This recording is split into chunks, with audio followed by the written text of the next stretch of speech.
Британские активисты из Королевского общества защиты животных были шокированы недавним случаем. Им еще не приходилось сталкиваться с подобным примером жестокости.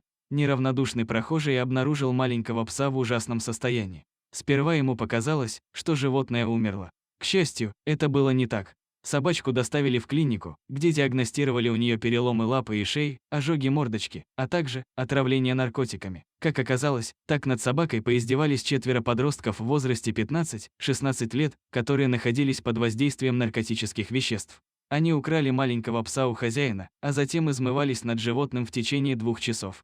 Сначала несчастную собаку просто пинали ногами. Затем жгли ее мордочку огнем, направляя струю дезодоранта из баллончика на горящую зажигалку. А перед этим пса еще и накормили наркотиками. Наигравшись с собакой, подростки просто бросили ее умирать возле мусорных баков. К счастью, пса удалось спасти, хотя ветеринары поначалу воздерживались от оптимистических прогнозов. Лишь на то, чтобы вывести наркотики из организма животного, понадобилась почти неделя. Владелец пса был шокирован, узнав о произошедшем. «Я просто не могу поверить, что кто-либо способен на такую жестокость по отношению к моему Чанке». Ему довелось пережить адские муки. В первые дни лечения не помогали даже самые сильные обезболивающие. Бедный песик не мог уснуть, и ветеринары всерьез опасались, что он умрет от истощения организма, делится своими переживаниями хозяин животного. Тем временем суд вынес подросткам приговор. Малолетним извергам запретили содержать домашних животных в течение 5 лет и обязали покрыть расходы на лечение собачки. Кроме того, 3 подросткам присудили штрафы в размере от 500 до 1,000 фунтов стерлингов, а инициатор издевательства штрафован на 5,000.